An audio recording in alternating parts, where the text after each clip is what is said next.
Hey, what's up you guys? Welcome back to my channel. This is Gabby and I hope you guys are doing well and I hope you are enjoying the start to the summer. For this video, I wanted to do one that is really relevant because I know a lot of you have recently graduated from college, getting your bachelor's in social work or your master's in social work, or perhaps you guys are going to be starting your programs this upcoming fall. So I wanted to give you just some general information on how you can start to develop your social work skills so it can help you to start getting experience faster and to just be able to armor yourself with more information, right? Because information is power and we want to make sure that you guys are hitting the ground running with gaining the skills that you need to build a sustainable career for yourselves in social work and the social impact sector. So for this video, I'm going to break it into two main different parts. So first, I'm going to start talking about skills that you can start building whether you started school to get your social work degree or haven't even started school yet.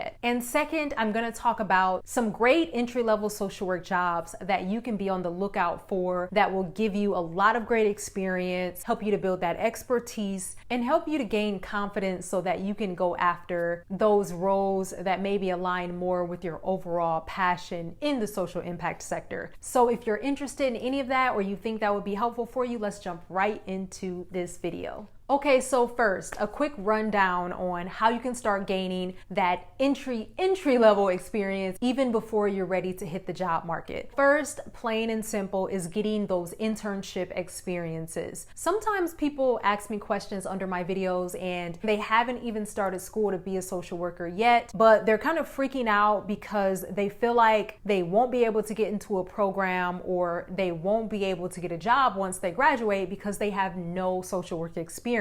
So if you're one of those people, let's take a deep breath. It's going to be okay, you guys. Most of the time when you are applying for a bachelor's degree in social work or even a master's degree in social work, you actually don't even need direct social work experience. There's a term called transferable skills, you guys. Basically, this just means that even if you are working a job that isn't technically a social work job, it still can give you skills and help you to learn different things that can prepare you to work in a more traditional social work or macro social work role. So an example of that would be if you have a job working in customer service. You're not doing social work in that job, but you are learning skills that are helping you to relate to people, better understand people, and supporting people by meeting their needs, right? That's what you're doing if you work in customer service. And you're also doing those things as a social worker as well. So you are earning transferable skills in certain jobs, whether or not they are social work roles. So if you've worked in customer service, if you've worked in the restaurant industry, if you've worked a front desk job, any of these kind of jobs are giving you skills that will ultimately help you in social work. And also when you're applying to enter a social work program, 9 times out of 10, one of the qualifications isn't to have had a social work job in the past. That's what school is for. School is going to provide you with the skills that you need and the internship opportunities that you need to do social work. So they're not expecting you to come in already having that experience most of the time.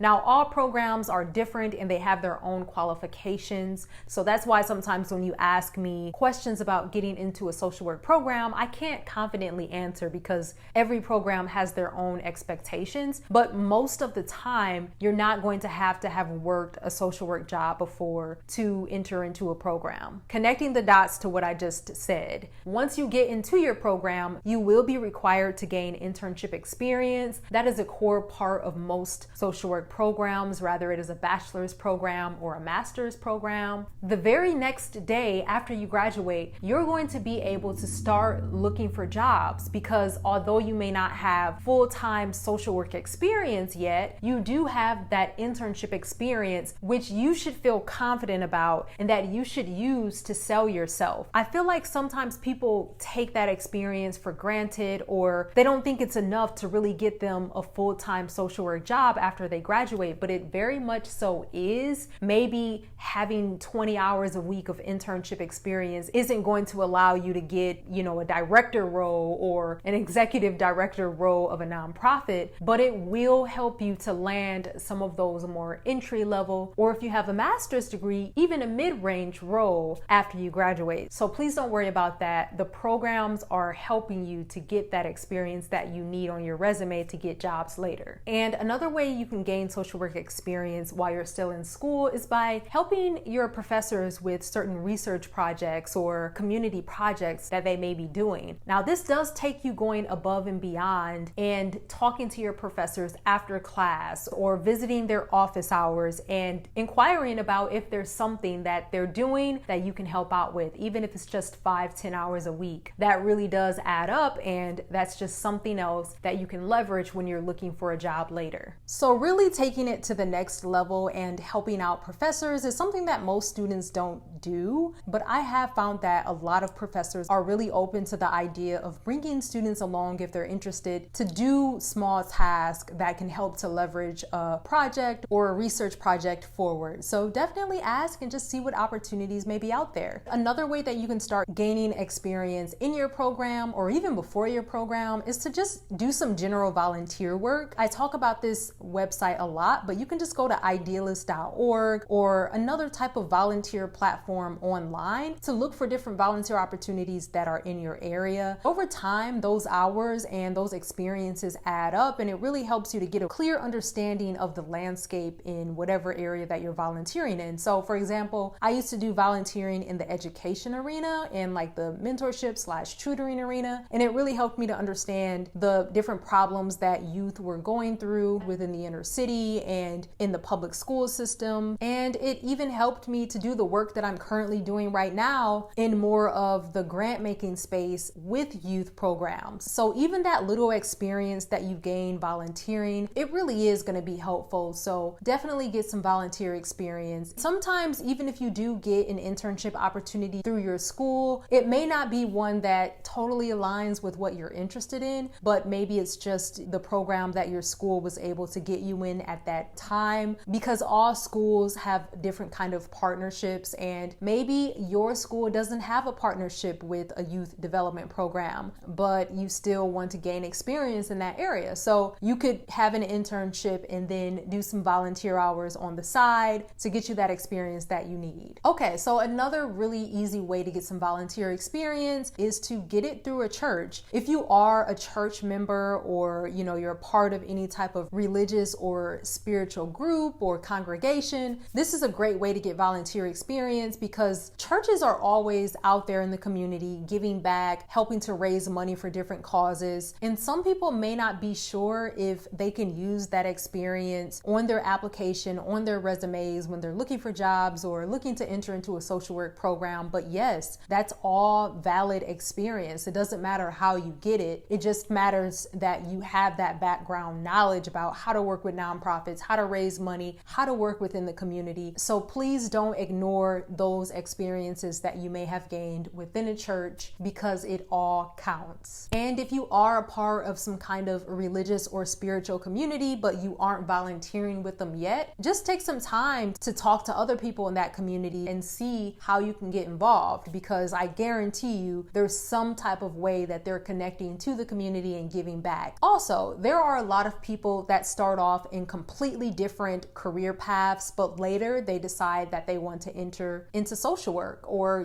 go back to school and get their master's of social work. Let's say you already work at a company or a hospital or some type of organization, and you're doing something completely different and completely outside of social work. One thing you can do is talk to your manager and see if your company is involved in any type of volunteer work or community engagement work. A lot of companies are getting involved and giving back in their community. And this work may not be super obvious. You may not know that it's happening, but 9 times out of 10, it is happening. So definitely talk to your manager, talk to your coworkers, and try to figure out how you can get more connected to that work. And that can be great experience that, once again, you can really use to leverage your social work career later. Okay, so I talked about some things that you can be doing to really build your social work skill set, to gain social work experience, even before you are ready to hit the ground running and start your career. Now I'm going to talk about some great entry-level jobs that could be perfect for you just to gain some experience, make some money after you graduate with your bachelor's or your master's degree. Now, these jobs are, they're gonna range in your pay and your annual salary. These are entry-level positions. These kind of jobs are ones that you can work, the first few years after you get your degree, get your feet wet, and your career is really like a stepping stone. That's why they say climbing the corporate ladder. You're just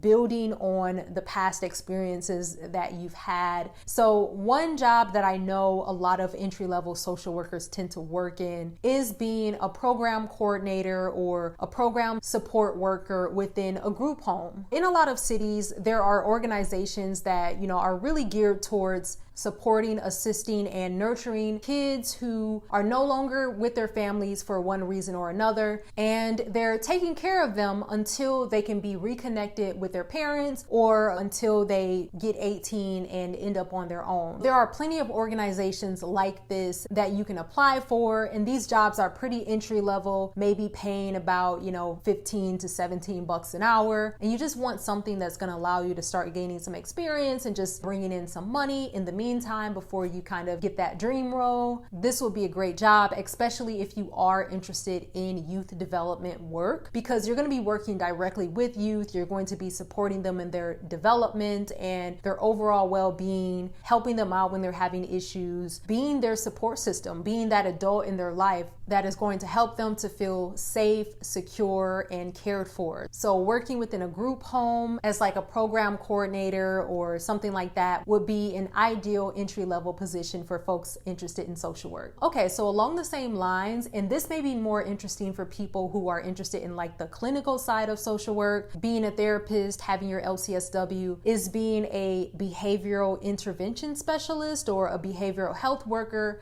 in an inpatient treatment center working with children. So I actually did some work here before I even got my bachelor's degree. So a lot of you know that I got my bachelor's in psychology. So this is a very entry-level role, but it will help you to get a great understanding of how different mental illnesses and behavioral challenges present themselves in the real world. You can only learn so much by reading or taking psychology classes or clinical classes. So it's going to give you that hands-on experience. It's not the easiest work because it can be pretty hard to see children at some pretty low points. Some of those children may not have came from the best environment and they may have a lot of trauma, but just being there and supporting them and learning different coping mechanisms and coping strategies, and also just kind of being like a babysitter, but a babysitter who has the skill set to help with those behavioral issues, would be an entry-level role that can really teach you a lot of skills. I learned so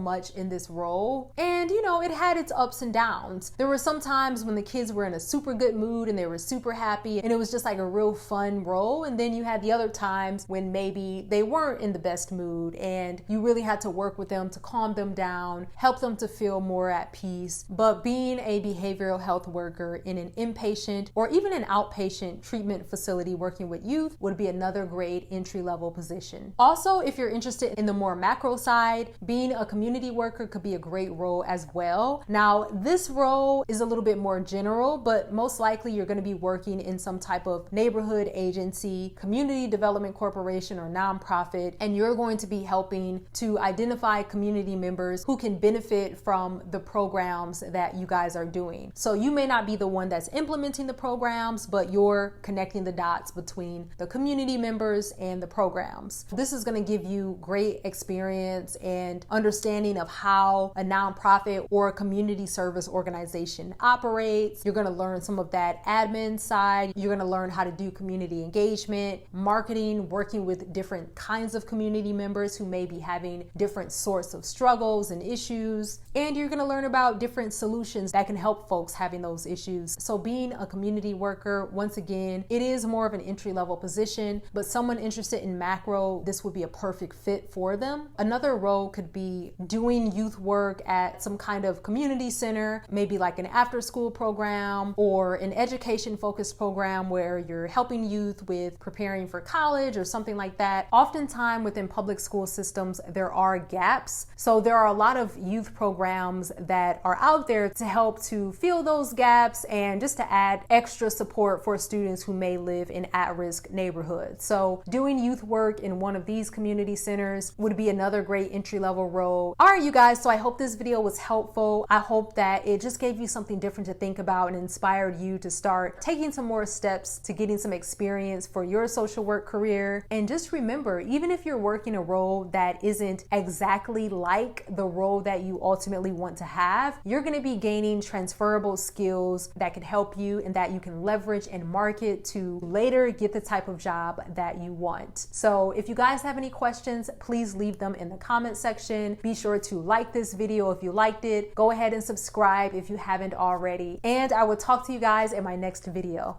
All right, see you later.